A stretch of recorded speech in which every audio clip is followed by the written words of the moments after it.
Halo Sobat Alur Cerita dimanapun berada. Alur cerita kita kali ini mengisahkan tentang seorang pria bernama Todd yang bisa dibilang bernasib malang. Awalnya Todd berniat ingin melamar kekasihnya Cammy tentunya dengan cara yang romantis. Oleh karena itu, Todd pun merencanakan untuk liburan selama seminggu bersama Cammy kekasihnya di cottage milik keluarga Todd di Halliburton County. Todd berencana melamar Cammy di sebuah pulau di tengah danau. Singkat cerita, Todd dan Cammy pun akhirnya berangkat menuju cottage yang telah dipersiapkan oleh Todd sebelumnya. Dan sesampainya di lokasi, Todd yang kelelahan langsung tertidur di kursi. Cammy yang usil pun tidak menyia-nyiakan kesempatan itu. Ia membangunkan Todd dengan cara mengusik isi dalam celana Todd. Todd yang akhirnya terbangun, tentu saja merasa keenakan dengan perlakuan Cammy. I love you. Namun di saat lagi asik-asiknya berindehoi, Todd dikejutkan dengan kedatangan adiknya yang bernama Salinger. Di tengah kecanggungannya, Todd meminta adiknya untuk segera pergi. Tentu saja ia tak ingin adiknya mengganggu suasana romantisnya dengan Cammy. Namun bukannya segera pergi, Salinger justru memanggil pacarnya yang bernama Masha, dan malah meminta pacarnya untuk membawa barang-barang mereka ke ruangan di bagian atas. Saat tidur, kekesalan Todd dan Cammy semakin bertambah dikarenakan Salinger dan pacarnya, yang sedang bercinta mengeluarkan suara-suara yang keras, yang tentu saja membuat mereka merasa sangat terganggu. Pagi harinya, Cammy langsung meminta Todd untuk kembali mengusir Salinger dan pacarnya. Karena keberadaan mereka berdua benar-benar merusak suasana romantis yang diharapkan Cammy. Todd pun akhirnya bersedia, terlebih ketika Cammy berkata, jika Salinger dan pacarnya sudah pergi, maka Cammy akan membuat burung Todd tidak akan pernah beristirahat. Tentu saja Todd sangat bersemangat mendengar hal itu. Todd pun akhirnya berusaha membujuk adiknya agar segera pergi. Ia menjelaskan bahwa sangat sulit baginya untuk mendapatkan cuti dari tempat kerjanya. Liburan selama 1 minggu ini sudah ia rencanakan sejak setahun yang lalu. Namun alih-alih bersedia pergi, Salinger dan Masha justru tampak bodoh amat dengan permintaan Todd dan Cammy. Merasa rayuan mereka tidak membuahkan hasil, Cammy pun berencana mengajak Masha untuk berjalan-jalan ke hutan. Sementara itu ia meminta agar Todd berbicara lebih tegas pada adiknya, agar Salinger bersedia untuk segera angkat kaki dari cottage tersebut. Setelah Cammy dan Masha pergi, Todd pun mencoba berbicara pada Salinger.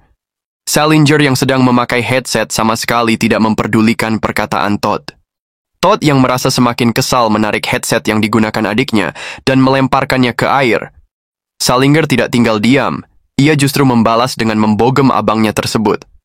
Todd yang sedang membersihkan lukanya akibat bogeman adiknya semakin emosi, disebabkan adiknya yang terus mencecarnya dengan meminta Todd untuk mengganti headsetnya yang rusak akibat dilempar ke dalam air. Karena sama-sama emosi, akhirnya kedua adik kakak tersebut pun saling baku hantam. Todd yang berhasil mengalahkan adiknya, lalu menyeretnya keluar beserta barang-barang milik adiknya. Merasa masalah sudah selesai, Todd pun berjalan keluar. Namun Salinger yang tidak terima masih terus menendang Todd dari belakang. Secara spontan, Todd mengambil kapak yang ia pakai sebelumnya untuk membelah kayu. Ia menghantamkan kapak tersebut ke arah adiknya. Tak disangka kapak tersebut menghantam tepat di bagian leher Salinger. Seketika itu Salinger tidak lagi bernafas. Todd yang merasa kebingungan akhirnya membungkus mayat adiknya dan menyimpannya di gudang kecil yang biasa dijadikan tempat penyimpanan barang-barang. Tak berapa lama, Cammy dan Masha pun tiba. Todd yang menyapa mereka dengan sikap canggung dan sedikit aneh membuat kedua wanita itu merasa heran. Masha pun akhirnya menanyakan keberadaan pacarnya Salinger. Todd yang sebelumnya telah menyimpan mayat adiknya dan telah membersihkan darah Salinger yang berceceran, menjawab bahwa ia tidak mengetahui keberadaan adiknya. Masha pun mencoba mencari kekasihnya tersebut. Sementara Todd yang khawatir jika nantinya Cammy tidak bersedia menikah dengannya dikarenakan insiden tersebut, dengan spontan melamar Cammy saat itu, tentu saja Cammy kesal melihat Todd yang melamarnya dengan kondisi pakaian yang lusuh dan kucel seperti itu. Cammy yang merasa semakin aneh, terus mencecar Todd untuk mengetahui sebenarnya apa yang terjadi. Todd yang tidak bisa berbohong pada kekasihnya tersebut, akhirnya menceritakan semua yang telah terjadi. Alih-alih menyuruh kekasihnya untuk melapor ke polisi, Cammy justru berkata bahwa ia akan membantu Todd untuk menyembunyikan insiden itu. Tak hanya itu, Cammy juga berkata jika memang diperlukan, ia bersedia untuk membantu melenyapkan Masha. Akhirnya dari obrolan itu, sepasang kekasih itu pun sepakat untuk menghabisi Masha. Karena Masha bisa saja melaporkan ke polisi atas hilangnya Salinger, dan itu tentu saja membahayakan bagi Todd. Tak butuh waktu lama bagi keduanya untuk melenyapkan Masha. Masha yang sedang menyiapkan makan malam bersama Cammy didatangi oleh Todd yang langsung melayangkan sajam tepat ke arah Masha hingga Masha pun tumbang. Namun Masha yang masih dalam kondisi kejang-kejang selanjutnya dieksekusi oleh Cammy dengan membekap wajahnya dan menghentakkan kepalanya ke lantai. Seketika itu pun Masha tidak lagi bergerak. Dan akhirnya couple pengganggu itu pun lenyap. Selanjutnya Todd dan Cammy yang merasa harus melenyapkan tubuh couple pengganggu itu, akhirnya memilih membagi-bagi tubuh keduanya menjadi potongan-potongan kecil. Untuk selanjutnya mereka buang ke dasar danau, agar disantap oleh ikan-ikan yang ada di danau. Benar saja, pagi harinya bungkusan-bungkusan kecil berisi potongan tubuh couple pengganggu itu pun telah siap untuk mereka buang ke danau. Layaknya sedang memberi makan ternak, mereka pun menyebar bungkusan berisi potongan-potongan kecil daging couple pengganggu itu ke berbagai tempat, hingga semua bungkusan itu habis. Saat sunset muncul, Todd pun tidak menyia-nyiakan kesempatan itu untuk melamar Cammy. Setelah prosesi lamaran yang berjalan sukses dan cukup romantis tersebut, pasangan kekasih itu pun mendayung perahu mereka untuk kembali ke cottage. Namun sesampainya di cottage, mereka heran karena dari kejauhan terlihat begitu banyak orang. Ternyata mereka semua adalah teman-teman Salinger. Pantas saja Salinger tidak mau pergi. Ternyata ia telah mengundang teman-temannya untuk berkunjung dan akan berpesta bersama. Todd, yang berusaha menghilangkan rasa khawatirnya, berpura-pura bertanya tentang Salinger pada teman-teman adiknya tersebut. Namun Todd yang terus saja dibayang-bayangi oleh Salinger tidak bisa menyembunyikan kepanikannya. Hal itu membuat salah seorang teman Salinger bernama Dove menaruh rasa curiga. Terlebih ketika Dove menemukan headset milik Salinger. Todd yang langsung merasa terpojok merebut headset tersebut dan berlari ke arah hutan. Dove pun kini yakin bahwa sesuatu telah terjadi pada Salinger. Dove berkata bahwa ia akan melaporkan hal tersebut pada pihak yang berwajib. Todd tentu saja tidak akan tinggal diam. Aksi kejar-kejaran pun terjadi antara Todd dan juga Dove. Namun Cammy dengan sigap sudah menusuk benda runcing tepat di bagian mata Dove. Tak ayal, Dove pun langsung tersungkur.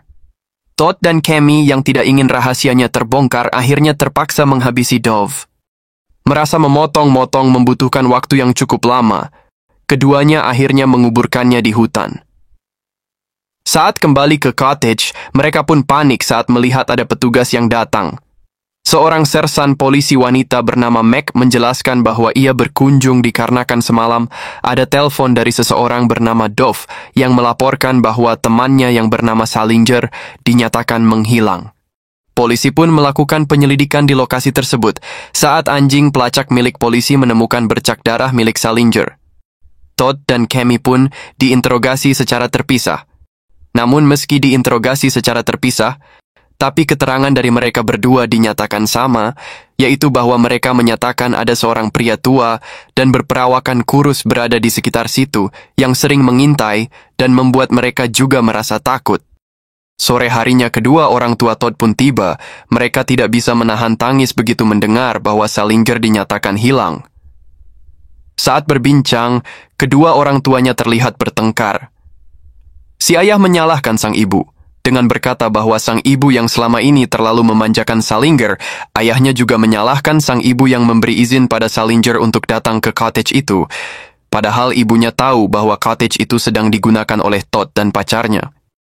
Ayahnya juga menambahkan, jika sesuatu terjadi pada Salinger itu semua merupakan salah sang ibu yang selama ini terlalu memanjakan Salinger.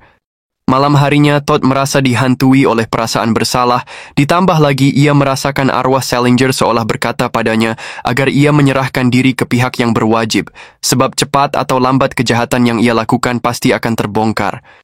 Sementara Meg, sersan polisi wanita yang menangani kasus hilangnya Salinger, mendatangi pria yang disebutkan oleh Todd dan Cammy dalam kesaksian mereka. Saat Mac hendak menginterogasi pria tersebut, si pria tua itu malah bertindak agresif. Dan Mac pun terpaksa melayangkan sebuah pelurunya tepat ke tubuh pria tersebut.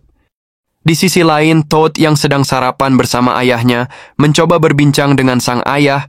Todd mengutarakan niatnya yang ingin mempercepat acara pernikahan, namun seketika ibu Todd datang dan berkata bahwa ia memiliki firasat jika Todd lah yang telah mencelakai adiknya.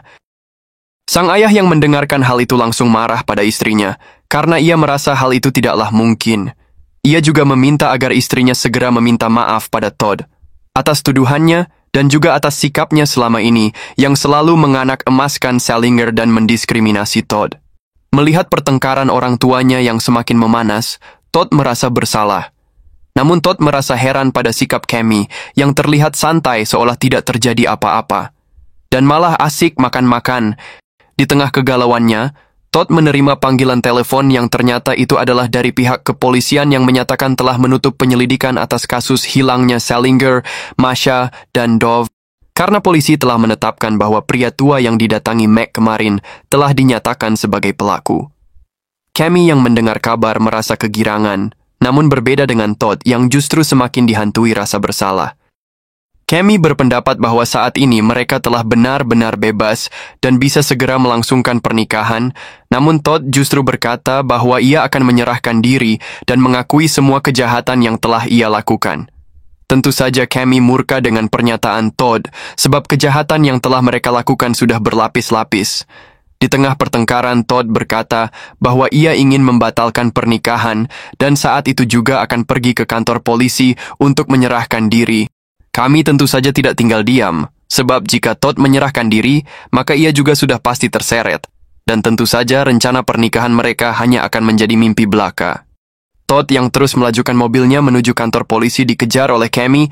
Aksi kejar-kejaran di jalanan pun terjadi antara Todd dan Cammy hingga mobil Todd tiba di kantor polisi. Todd langsung menghampiri Sersan Mac yang berdiri bersama rekannya. Cammy yang sudah kehabisan akal mencoba menghabisi Todd dengan cara menabraknya, namun Mac yang membaca gelagat itu segera menodongkan pistolnya ke arah Cammy. Cammy pun berbalik memutar setir ke arah Mac. Mac yang terdesak melepaskan pelurunya. Bersamaan dengan itu mobil Cammy pun menghantam tubuh Mac. Saat Cammy yang dalam keadaan sekarat keluar dari dalam mobil, ia berucap pada Todd bahwa ia sangat kecewa karena telah mencintai pria yang salah, yang tidak memiliki pendirian, gendut, dan pelin-pelan. Todd pun berkata bahwa semua ini berlaku atas keinginan Cammy. Cammy yang kesal pun melepaskan tembakan ke arah Todd. Sepasang kekasih itu pun akhirnya menghembuskan nafas terakhirnya. Sungguh miris akhir kisah cinta mereka, dan film pun berakhir. Oke sobat, demikianlah alur cerita kita kali ini. Semoga kalian terhibur. Sampai jumpa di konten kita selanjutnya. Wassalam.